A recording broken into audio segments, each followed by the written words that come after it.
Donald Trump's best and worst day as U.S. President. Analysis: U.S. President Donald Trump's young presidency entered a new surreal dimension on Friday, U.S. time, with his 315th day in office delivering both his greatest achievement to date and his darkest omen of peril ahead. At the very moment the Senate was poised to pass a $1.5 trillion, $2.1 trillion New Zealand dollars, tax cut bill, a big step toward Trump's first major legislative victory, word came that his former National Security Advisor, Michael Flynn, had pleaded guilty to a single count of lying to the FBI. The development was read across Washington to mean that Special Counsel Robert Mueller III likely has a bigger target in his sights, and that Flynn has agreed to provide the evidence that could help him make the case. Adding to that speculation was Flynn's stipulation in court documents that a very senior member of the presidential transition team directed Flynn to contact officials from foreign governments, including Russia.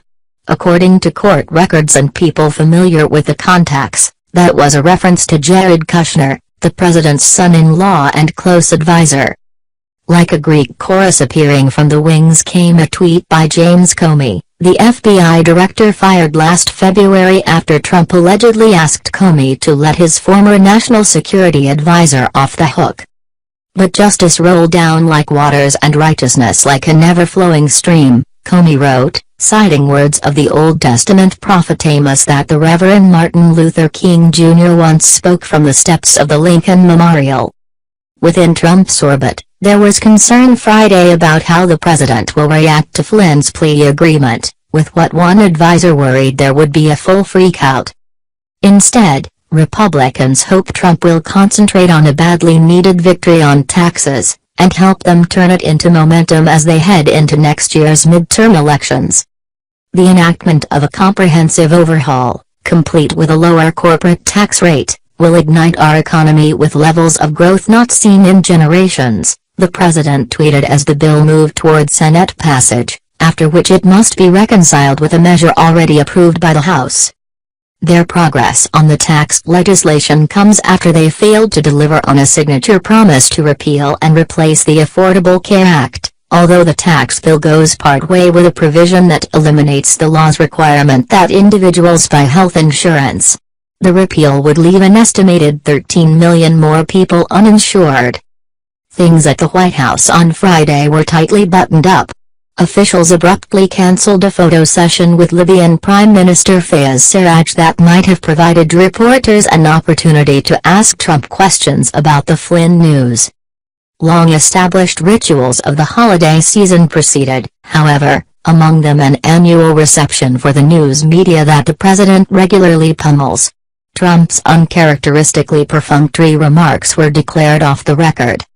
Flynn's plea was an especially heavy blow to the president, who had been telling friends for weeks that his brilliant legal team was confident that the investigation was wrapping up and that Christmas would bring the gift he wanted most, a letter of exoneration.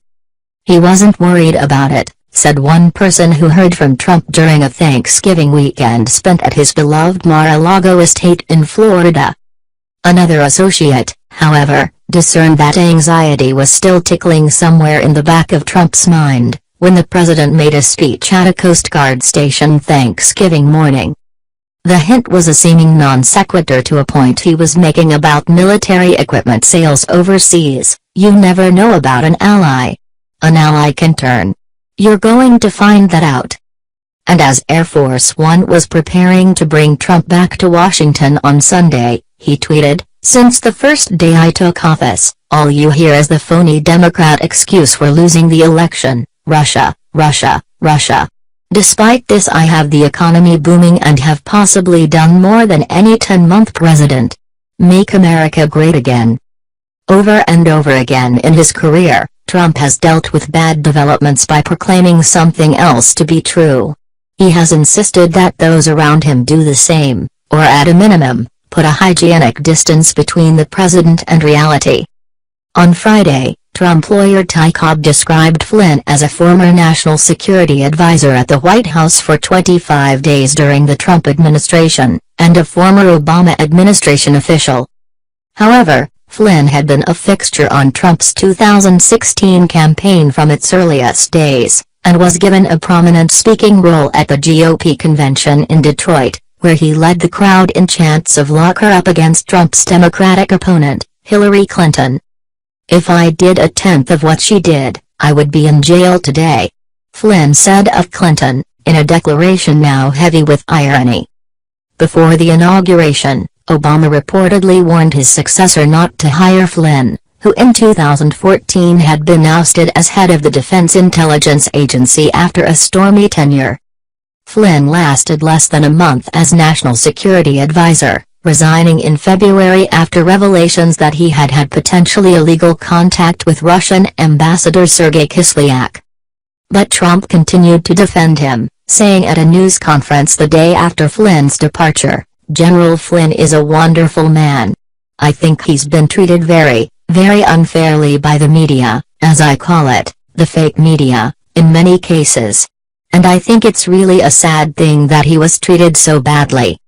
Trump has reached a delicate moment that would seem to call for discipline and focus. "The really smart presidents just float above it," presidential historian Douglas Brinkley said. When things were going roughly for Franklin D. Roosevelt, he would disappear, for instance, taking a 24-day cruise to the Galapagos during the recession and rocky midterm election season in 1938. At low points, Ronald Reagan would simply turn off the television and quit reading the newspaper until things turned around. It is hard, however, to imagine Trump doing that. If anything, pressure seems to make him even more obsessive about everything that is said about him in the media or by his critics. And the timing of Flynn's plea on the very day that the tax bill moved out of the Senate may well feed his penchant for conspiracy theories. And Trump has long had difficulties letting go of grievances. Moreover, the convergence of positive and negative developments comes at the end of a week in which his behavior has been outside the norm, even by his standards. He disseminated on social media 3 inflammatory, unverified anti-Muslim videos produced by an ultra-nationalist British fringe group, drawing a rebuke from UK Prime Minister Theresa May. Trump replied to May on Twitter, "Don't focus on me, focus on the destructive radical Islamic terrorism that is taking place within the United Kingdom. We are doing just fine." At a ceremony honoring Navajo heroes from World War II, he interrupted his tribute to take a jab at one of his favorite antagonists, Senator Elizabeth Warren. "DMAS, we have a representative in Congress who has been here a long time. Longer than you, they call her Pocahontas." His comment was a reference to a controversy that occurred during her 2012 Senate campaign over the fact that she claims Native American heritage but cannot document it. And on Friday Trump denied reports, confirmed by his own advisors, that he is readying plans to get rid of Secretary of State Rex Tillerson. Trump tweeted, "The media has been speculating that I fired Rex Tillerson or that he would be leaving soon. Fake news. He's not leaving, and while we disagree on certain subjects, I call the final shots. We work well together and America is highly respected again." Brinkley said of Trump, "He has no Zen mode. He's simply a person marching on roads of bones in warrior mode."